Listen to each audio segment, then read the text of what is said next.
Hello and welcome, I'm BlueFox, and today we're gonna look at the Tier 6 American light tank, the T37.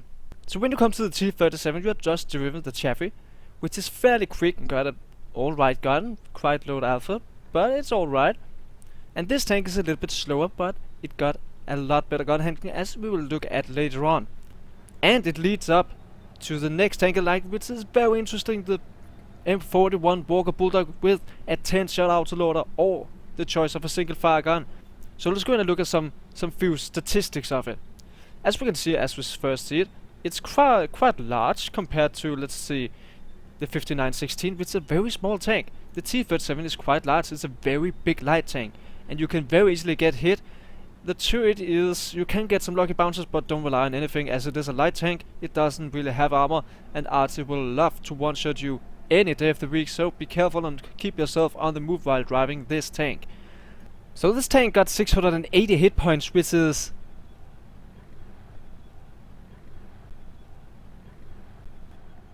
that's a lot! That by far the tank with the most hit points of any of the tier 6 light tanks, which is fairly interesting. So when it comes to equipment, this tank is fairly interesting, as it can carry a vertical stabilizer, which is very useful for light tanks, and especially this light tank, which shoots excellent on the move, as you will see later on. This is one of the key features of this tank, apart from the other light tanks at tier 6, that this shoots excellent on the move. This is one of the top class details of this tank. Absolutely amazing. It can carry vents, of course, and for the third equipment I would go for either optics or binoculars. That kind of depends on your playstyle, and for most of the grind of this tank I played with binoculars. And as I got situational awareness on my commander, I decided to switch to optics instead of binoculars, as I want to use this as a more of an active scout instead of a passive scout, which really depends on your playstyle on the battlefield. So one of the most important things when driving a light tank is of course the speed of the tank, as it needs to be quick to spot the enemies and still get away from tricky situations. So what is the speed like on this tank? There are many factors that really influence the wheel speed of this tank. It is the ground resistances, the top speed, the traverse speed of the tank, and of course the engine power and power to ton ratio also play a very important role when it comes to speed. So what are the best ways of solving this? I'm wondering. You know what? Let's set up a race. And here we are on the map of Airfield. We're gonna set up an epic race today, where the T37 is gonna race against all 5 opponents, apart from the Type 64, which is a premium tank and not in this competition.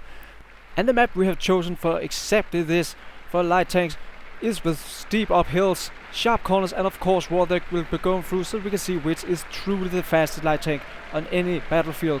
As we can see, we're gonna contest this little 12T as the first tank in this competition against our T37. We can hear the crowd is ready, so tank, start your engines and let's get ready for the start signal. Anytime now.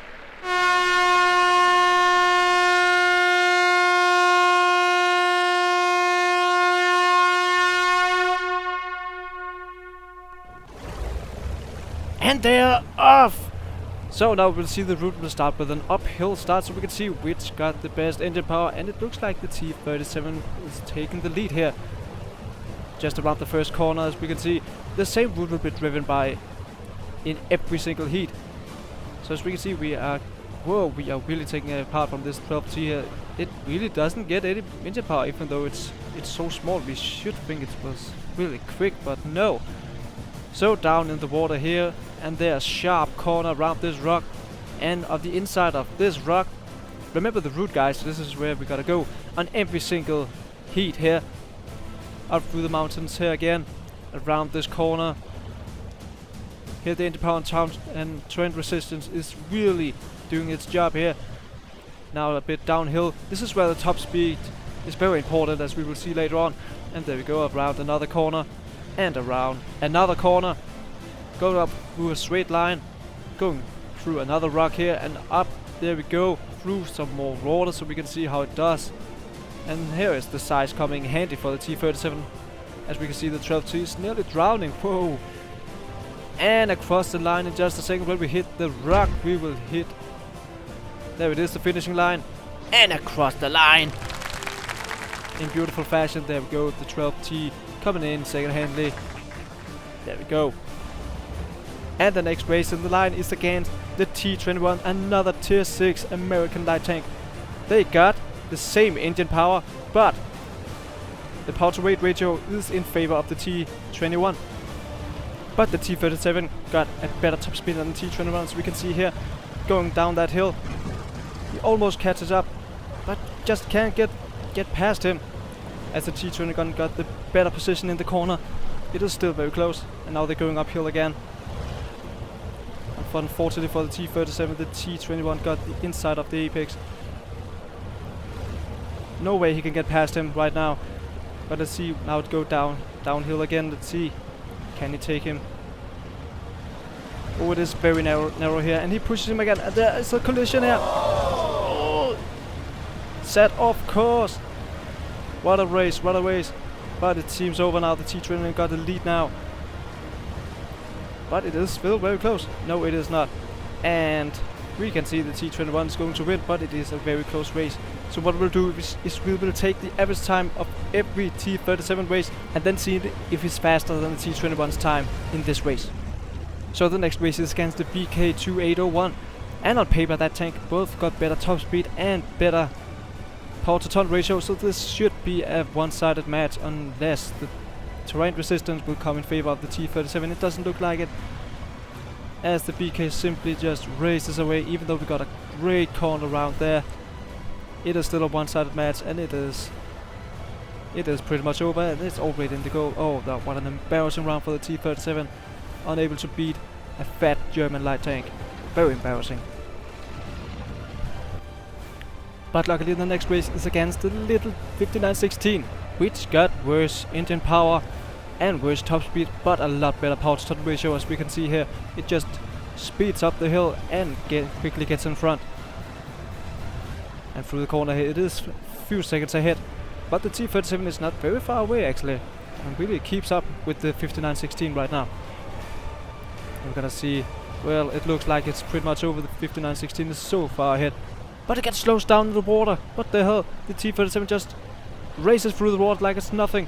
Catches up on the 5916. Let's see in the end. Oh, it's gonna be a close-up. Oh, but the 5916 blocks the T37, and there we go across the line.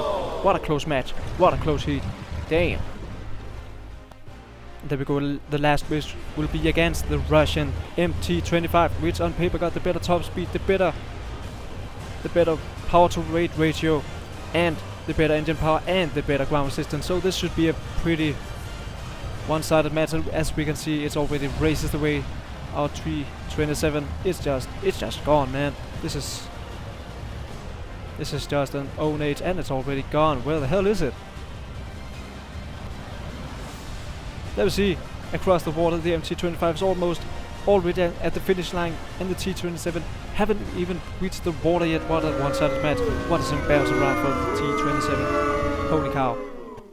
But now the race is over. It's time to see how good our T37 did against the other tier 6 light tanks. Oh, and there we see it got the 4th place, which is really below average, but quite interesting. So enough for this race, back to the studio. And what a race it was. So the third most important thing when playing a light tank, for me at least, is the gun on this tank. What gun choice do we have? Well, it has a single fire gun and it has an autoloader gun, which is really the only choice it has. The other gun is the Chaffee gun, which is not really important, only used for the stock grind. So what is up with this? The single fire gun got a very good rate of fire. It got better penetration than the autoloader, and it got better aim time. And that's really the key difference here. Apart from the DPM, as you can see, where the single fire got 2180 DPM, the autoloader only got 1269. That is a very big difference. And this is why you should always choose the single fire gun.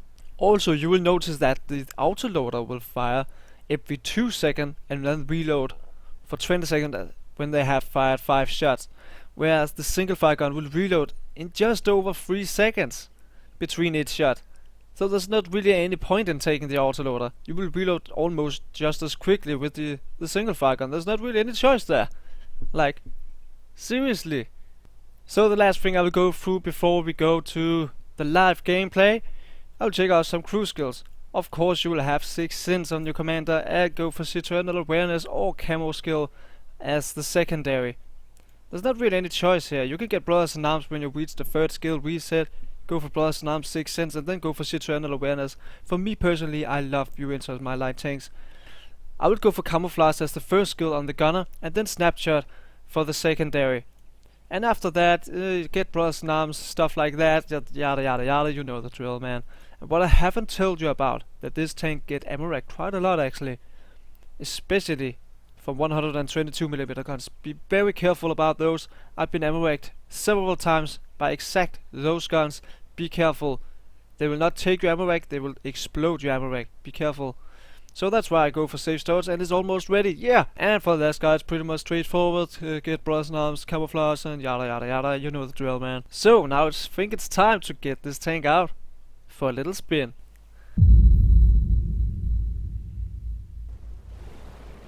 So here we are, the first gameplay in the T37. We are playing on steps. It is a tier 7 matchup, a quite good matchup for this tank on a quite good map.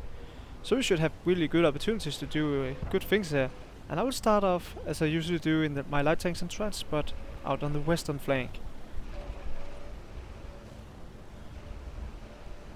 And as you can see here, I got optics on this tank right now instead of binoculars. It was kind of a choice for me, as I got situational awareness. I thought, yeah, I don't need binoculars anymore. I can go with optics, and I really believe I'm spotting those guys by myself. Really, I know that it was not me spotting them, but I think I can spot those guys by myself. And you can see the accuracy of the gun is actually quite alright, and the rate of fire is fantastic. I'm not using food on this tank and I don't have Brothers in Arms. Well, look at this shot. Dips down on the engine deck of the poor tank. See if we can hit that guy again. At this point I was playing live on Twitch, and it has gone fairly bad for a couple of games, and I've not really managed to win a game that day. So what I did was I was checking my service record for which tank I won the most in, and apparently this came up first with 73% win rate, and I thought, yeah, hell yeah, I'm gonna win. But as you can see right now, we were behind with 3 tanks already, 0-3. So I thought, yeah, I would have no opportunities there, because that flank was pretty straightforward, and they had 2 SU-122 44s, which are very meaty and got a very good gun and good mobility, so no way I will be able to flank those guys. And with my health, I will be a 2-shot. If I get hit by one of those guys, I'm a 1-shot for almost anything else. So I decided to go somewhere else. That flank was lost, and what you usually should do when you lose one flank is try and push out the other flank. And that was my plan right now. We were down 4 tanks right now, and I thought, well, I can't do much on the other flank without dying.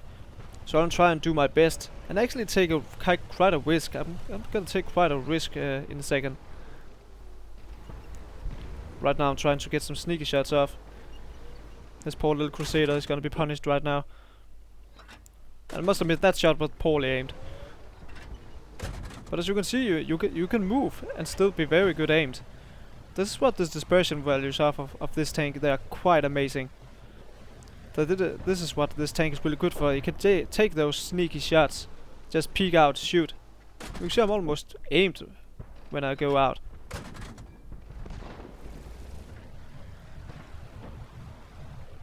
So this is why this tank is very good used in Clan Wars. It is just such a good all-rounder. There's not really any downside to it, apart from its sides really. And that's really it. The speed is not very big of a problem. When it first keep up with this, its top speed it's quite good. You cannot complain about 66 km/h. And right now I'm taking that chance. I'm going through the field. I'm gonna go and flank those guys over there. I'm looking at them right now. So if I can get over there unspotted, that would be really good for me. And it seems like I succeeded actually. And overspot the artillery.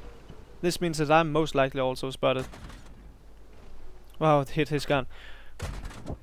So I'm really tempting. I want to take this guy out. Artillery first priority every single day of the week. And one more shot. And there we go, the artillery is dead. And now we can go flank those guys. Hopefully pretty safe. We can see the SU-122-44. Yeah, they had 3 of those guys. Like, seriously. But now we put some good shots into the side of this TVP. That poor guy, there's nothing he could do. Look at this, actually. Quite good DPM. And very good gun performance. So we have completely taken out one of those guys. And we are now flanking the Tiger P. As long as the SU-122-44 taking all of his attention. I'm putting down there because I know that guy has poor gun depression.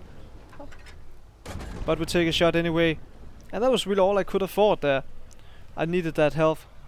And now this game is closed. It's 10-10. We successfully flanked out those guys and actually got 3 kills by doing so. Actually 4, we killed that artillery as well. So that was a really, really great move. And actually, while I think about it, it might be the game-winning move. So the enemy has not cleared out our western flank right now, but they're really close to. But now I'm allowing my guys to go back, as we are done with that flank. And now I'm just cleaning up the artillery, the little gorilla. Stand still, dude. I'm trying for the lucky shot here. No luck was had. And you can see as I move forward, the dispersion, you are aimed almost right away. That's really special about this tank. Such solid gun performance. And now we can move on. We cleared out the artillery. You only have a T37 left, a M4 and a Tiger P. Quite dangerous tanks when you think about it. And the T37 was actually a pretty good player, so I was really afraid of him, as he hasn't been spotted for quite a while. So I was wondering where he could be.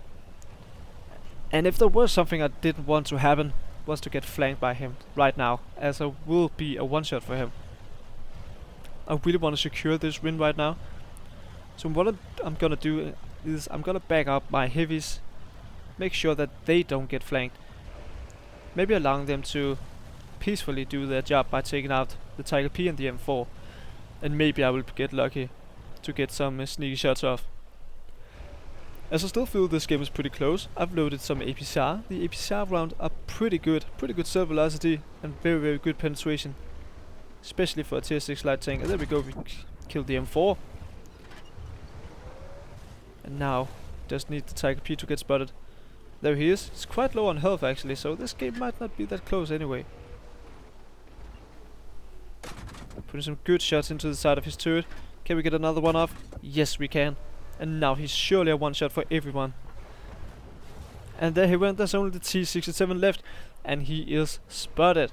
So this game is almost over now. We got 2300 HP of damage, as we can see, and 6 kills right now. Pretty solid game for this tank. But let's see if we can secure the last kill. I'm gonna do some sneaky work with this new physics, allowing me to go over this ridge much easier than it would have been before. See if we can get the last kill. I don't really have the gun depression here, so I realize I have to move forward. And he's looking at me, and we finish him off with a quick shot. What a game. So guys, let's go take a look at the post-game stat and see how we really did in this battle. So guys, as you can see, we picked up an ace tanker here. We got the high caliber as long as the top gun as well. We made 2500 damage, which is almost double the next guy in our team. And as you can see, we really had to carry this team here. We picked up 7 kills and got 1363 base experience. Pretty good result here. We didn't make that much money because I felt I had to fire a little bit of APCR, but we will still have made profit anyway. And as I said before, we got 8000 experience for a triple event. Good result. So let's go into the next game.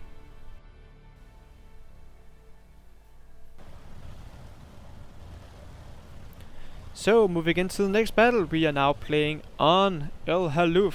This matchup is not as good as it was before. We are meeting tier 8 tanks here. And I'm actually the only tier 6 in this battle. Very interesting matchmaker indeed. I'm playing along with my brother Blackman here. And he's playing in his artillery. We're gonna try and make some good teamwork. And this was, at this time I was using binoculars still on this tank. And that might be because I thought it was the better choice at that point. My base variance was not as good, I didn't have situational awareness, and oh, there we go, our first enemy.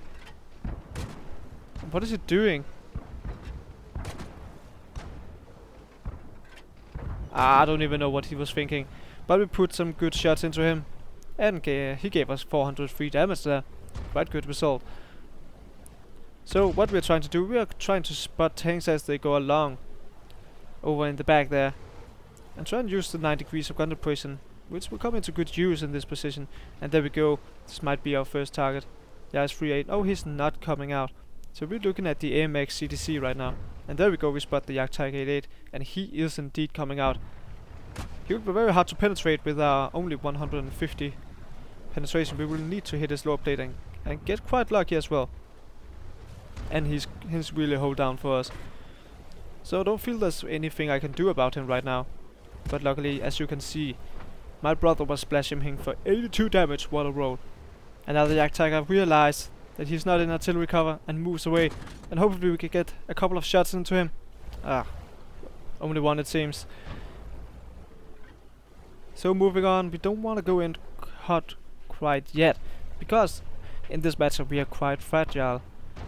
I want to keep pressure on this CDC though. Gotta keep him spotted. And I feel I was able to move forward without any risk right now. So the CDC is pulling back. And as they had artillery, I was actually quite worried about that artillery going for me. So I was playing pretty careful here. And as I didn't have 6th sense at that point, I didn't know if I was spotted or not, so I was playing really carefully. Now trying to see if I could spot that CDC again. Was not possible. You see now the 9 degrees of gun depression come in handy. And I actually managed to bounce off the CDC. Wow. But we put another good shot into him. Now pulling back again. Hopefully into artillery cover. And just waiting there to get unspotted again.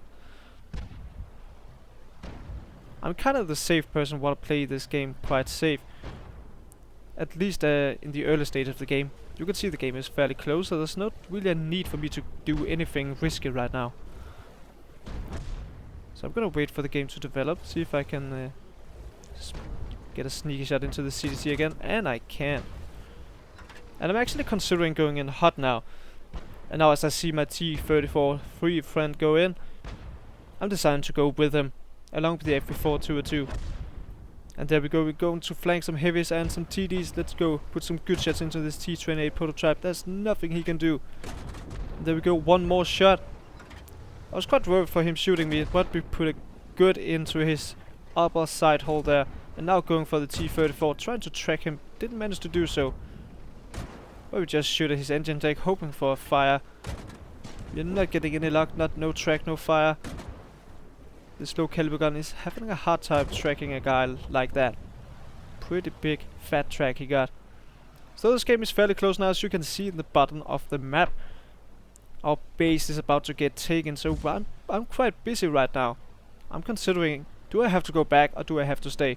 So now they just killed one. It's the T38 prototype along with Blackman left against an LTTB. So I'm hoping they can hold it out so we can clear out those TDs in their base. It's quite interesting they still have 5 TDs left, and TDs are excellent defenders. So it's gonna be very hard for us to clear those out. As you can see, my heavy tanks and mediums are on one side of this. I'm going to the other side of this cliff to see if I can get some flanking shots off. That's what you're always gonna look at when playing a light tank. Trying to get the flanking opportunity, see what you can do. And now I'm just trying to look at my opportunities. And there we go, another Jagdtiger 88. Unfortunately I bounced on the side of him. Bring another good shot into him. And he's turning for me now, forcing me to pull back. I can't take a straight out duel with that guy right now. I could go in hot and flank that guy, but he has too many friends that would help him. I really want to kill this artillery, but I don't get lucky with my shots right now. Oh, he's still a one shot. And this Jagdtiger 88. I'll load some gold and put some good shots into his lower plate. I'm just trying to work around this guy. As you can see the base right now, it is my brother Blackman against an LTTB in the base. Right now he's running away, but hopefully he will be able to defend the base so I don't have to go back anytime soon. And now, right now I'm just trying to trade it out with this Jagdtiger 88. Trying to avoid taking shots, along with putting them into him. Quite unlucky shot that went far to the right there. And now the Jagdtiger unfortunately is hold down, and there's no way I'll be able to contest him right now. So I quickly realized this. And try to flank and see what I can get out of the other flank. See if I can flank the guy. They still have a charioteer somewhere near. Gotta see if I can spot that guy. Oh, and there he is. He's pointing right at me. He was ready for me actually. But luckily he don't have the big 100mm gun. He only have the small pounder gun. And now he's coming for me again. I'm doing everything to avoid fire right now. And unfortunately my brother just missed him with his artillery shell, and now he's going in hard for me. I'm trying to... I know I can't escape right now, so I'm trying to do some basic maneuvers. Oh, luckily he missed, but he rammed me, so that means I'm a one-shot. We get some fire, but he has a premium fire extinguisher. He turns for me. Can we get another shot off? Oh no, but he kills me. God damn. Damn. So now it's 2 versus 2. We got an artillery and we got a super Pershing. Luckily just took out the charioteer, so now it's 1 versus 2. The super Pershing against the Jagdtiger 88. But we still have an artillery. So this super Pershing really just need to stay quite low. Just maybe track that guy. But unfortunately he's now reduced to a 1-shot. He really just need to pull back and let the artillery do the work. Unfortunately the Jagdtiger 88 hit on the move, so now it's a 1v1. My brother in his artillery against the Jagdtiger 88. So this is a pretty tricky one for my artillery, as it don't has the best view range. The Jagdtiger 88 definitely has an advantage here, as Blackman is a 1-shot right now. So he's putting back to defend the base, getting behind this rock and getting ready for the Jagdtiger to show up. So now it's a waiting game. It's like a game of chess, so hopefully he can 1-shot him if the Jagdtiger goes directly for the base, as we really hopes. So this is really just a waiting game right now. Just waiting. Oh, there he is! Oh, Blackman fired, he misses! Oh my god, he misses! And now this is getting ugly now. This is getting real ugly. The Jagdtiger is coming closer. But will he be able to get Blackman through that rock? Blackman will be able to draw it out if he can just circle him around the rock. The Jagdtiger is realizing this, and he goes for another plan. He's going for the capture of the base, which I really see right now as the right choice for this guy.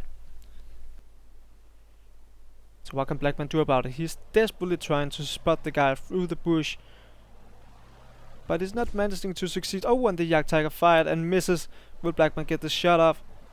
No, he can't just get the shot off right now. And unfortunately the reload of the Jagdtiger is really good. He only have like a 5 seconds window there, which isn't really enough. So what can he do? He's trying to spot him through another bush. He got the ambush now. Oh, and as the Jagdtiger missed again. Jagdtiger, oh, a good meaty shot. Unfortunately it wasn't enough to kill him, but now surely he must be a 1-shot. The Jagdtiger I think he realizes that he cannot cap the base like this, and he's now going for the straight up duel, which I felt like was a bit of a panic move, as I thought he would be able to win this if just Blackman made a mistake. And there we go. Can he get the killing shot? Shoot! And there we go. Good kill, Blackman. Well played. So now let's go take a look at the post-game stats once again. So guys, as you can see, we picked up another ace tank on this tank. We got almost 11,000 experience, which is absolutely crazy, but it was due to a 5 types event, so it's not really that special. We was top damage on our team, and we picked up 2,800 damage. We got 1,459 experience, which is quite good actually, yeah.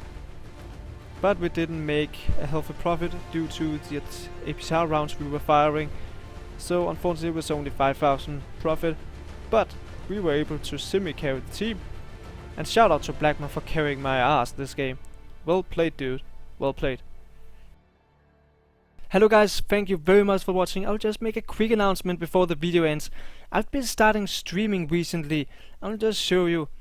Here it is. I'll be streaming 3 to 4 times a week. Come if you are interested and go watch. I'll set up a link to this down in the description. Please go check it out. And I've set up a little sequence of what you can expect to see whenever I'm live streaming. So please enjoy and thank you for watching, and I see you around.